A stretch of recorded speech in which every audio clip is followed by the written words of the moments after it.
Hey guys, how you guys doing today? I'm Jae Burnham, and this is the Real Jae Burnham Show. Thank you for coming to our latest episode, where I'm going to teach you about employee accountability, how to hold your employees accountable for their work ethic and job satisfaction and quality. All right, let's get into it. First off, let's say something. I gotta get it off my chest. Subscriptions. If you're not a subscriber of this channel, I please invite you to become a subscriber. Just go right here, right below here, right down there, and hit the subscribe button. Right next to it will be a bell icon. Hit that bell icon, and then that way you will be informed every time I upload a new video to the channel. All right? That way you don't have to miss an episode at all. Okay, guys, how do we keep our employees accountable? How do we keep them hold them responsible and accountable for what they do well and what they do poorly? How do we do that? I mean, we can yell at them, but does that work? In my experience, that doesn't work. You can treat them like crap and they just quit. And if you're working at the lower educated echelons of the workforce, these guys will have an attitude problem, and they will have a I don't give a flying fig what you say kind of attitude. I mean, I know guys who'll quit because you looked at them cross-eyed, or you made a joke that they didn't really like, or whatever it was. I mean, these guys will quit at a drop of a hat. They don't. Some of them don't even need excuses. I have had people quit over stupid things.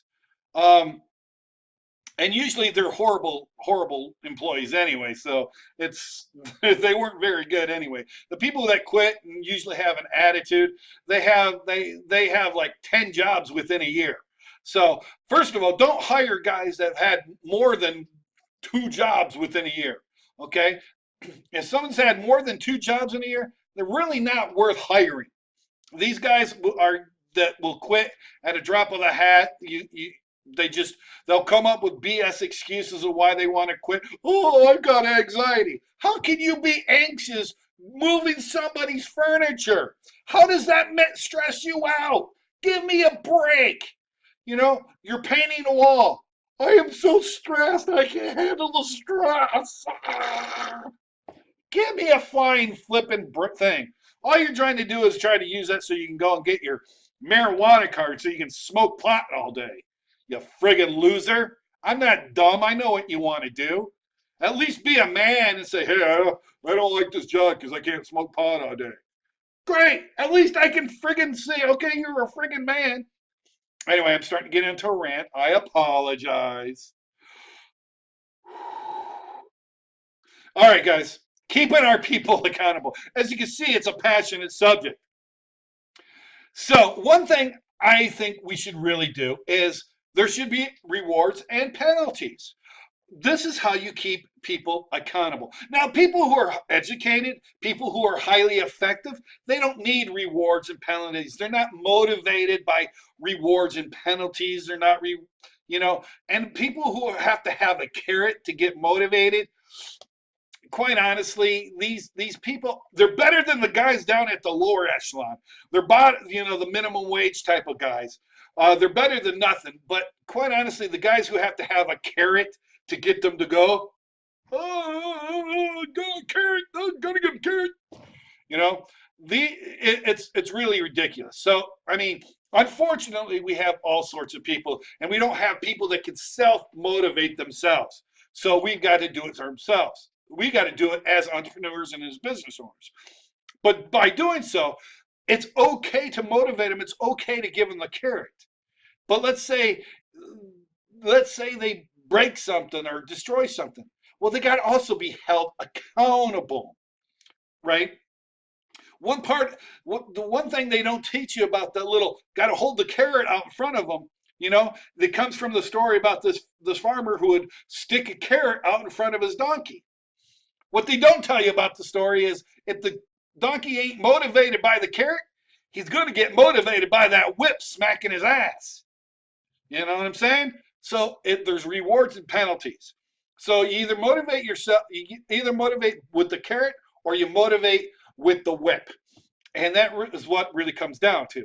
So how do we get people not to be motivated by carrots or whips, but actually be self-actualized and motivated just because they want to be?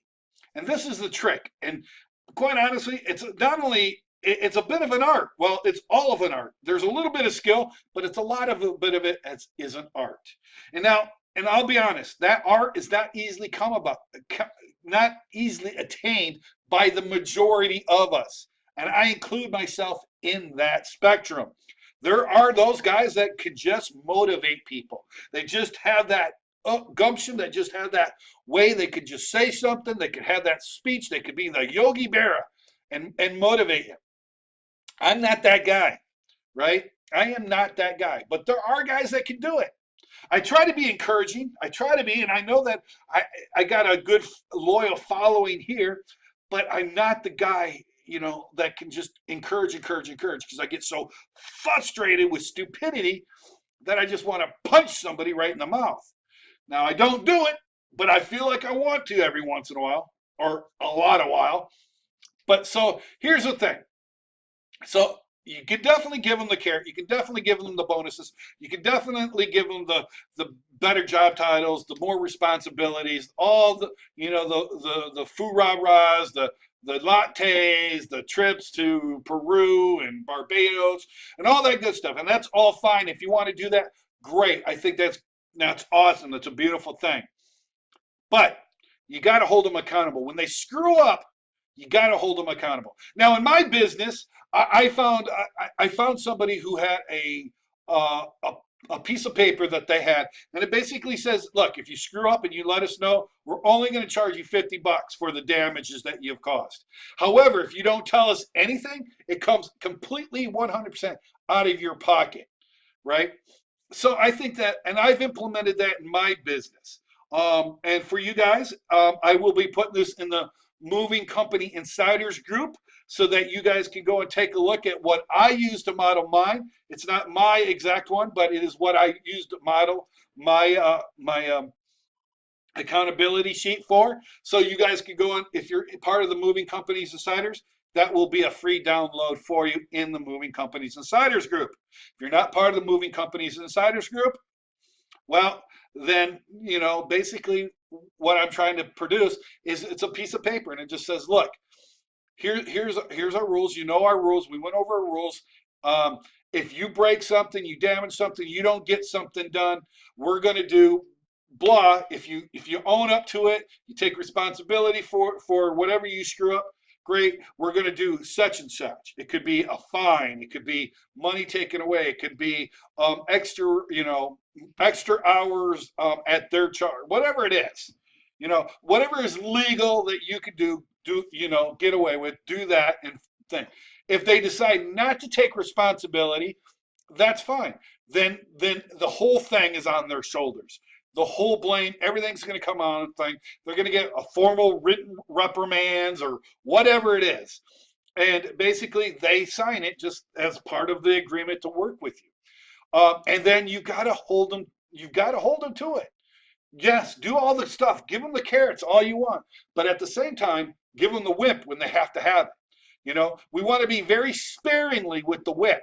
Give them the carrot most of the time. But that time when they need the whip, you got to do it. You got to hold your guys accountable, right? And you've got to create a culture in your business where people who screw up are going to be shunned by the other workers. You don't want to create an environment where it's okay to screw up or be a layabout or whatever.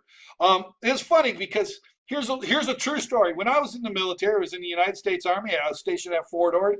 They had a saying there, and I know that it's true for a lot of the other bases, but there was this thing where when somebody screwed up, they ended up getting promoted like shortly after. So it was there came the saying that screw up, move up. And that just hurts morale. So you cannot have that culture. When I went to go and apply for GM, one of the things they wanted to do for you, and I did all their things, I passed all their tests, I was smarter than all the other people, right? But they didn't hire me because of this one thing. right? They asked, this was a question that was put around a round table and how we should handle it. And I was the one guy who was a contrarian. I was dissonant about it. They had the scenario was that there was a guy that was in a certain department and he kept screwing up. So, um, and they kept screwing up.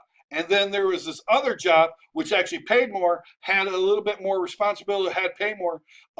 So should they move this guy who couldn't make it in his one area? Should he go into this other area? Basically, you screw up, you move up.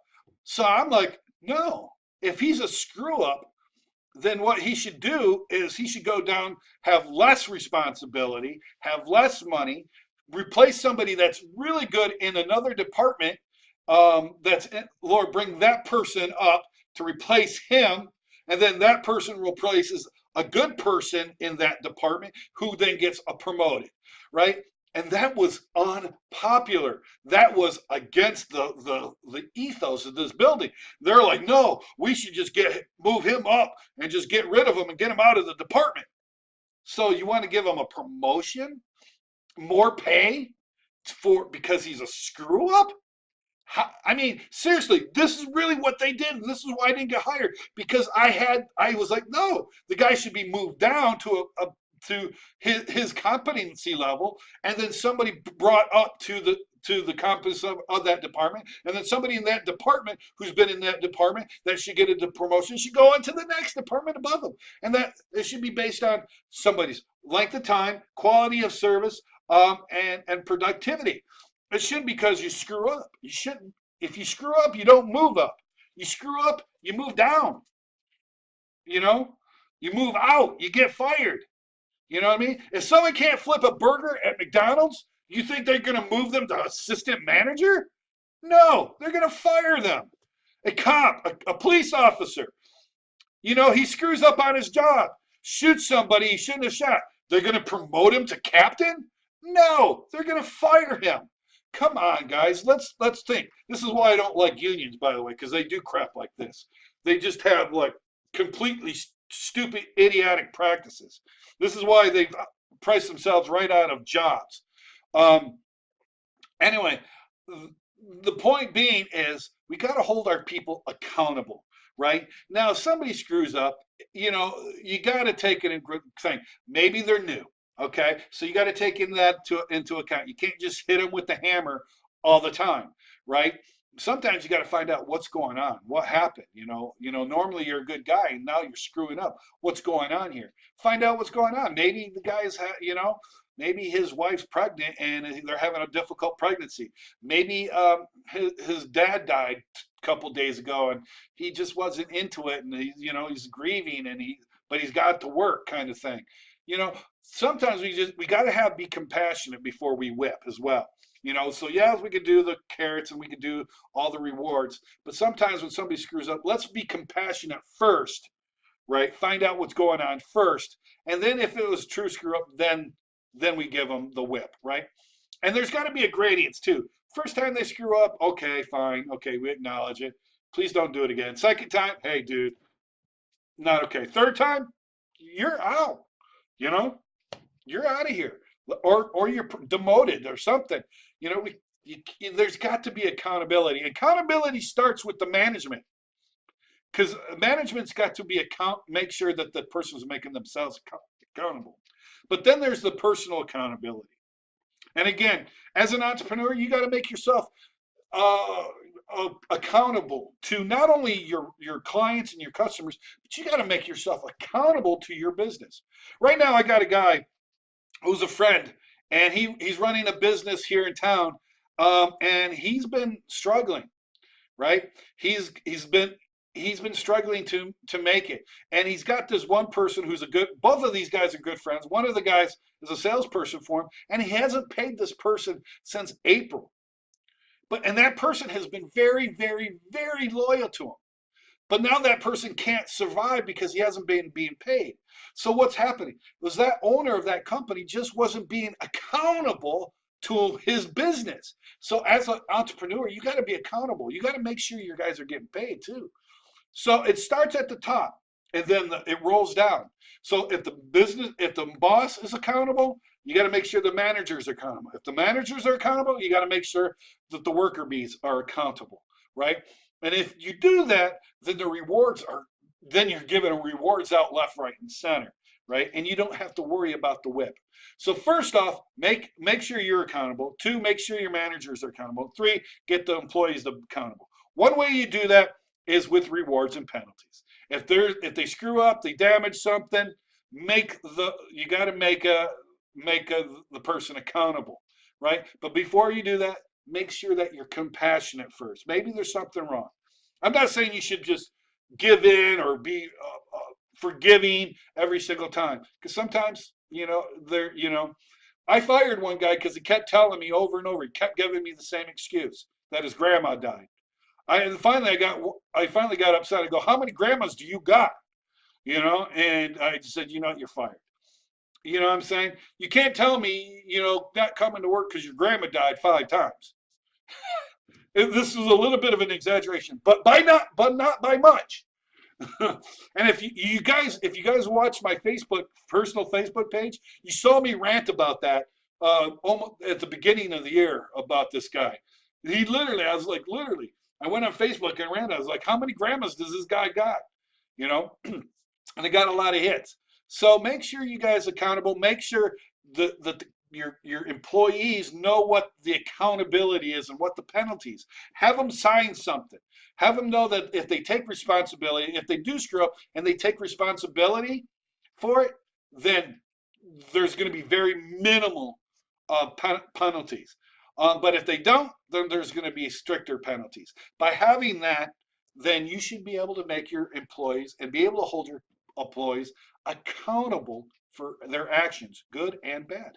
All right, guys, hopefully this was somehow helpful to you. If there is something that you thought of or ideas that you have, I'd love to hear them. Leave me a comment below, even if it's to tell me that I'm a fat, ugly pig. All right, I'm okay with that because I'm a fat, ugly pig. But hey, I've gotten laid before, so anyway. Guys, leave me a comment below. Make sure that you share this with all your family and friends, and don't forget to subscribe to my channel. I appreciate you guys. I love you. I hope you guys do well. Hopefully this is good information and you like it. Thank you. Bye-bye.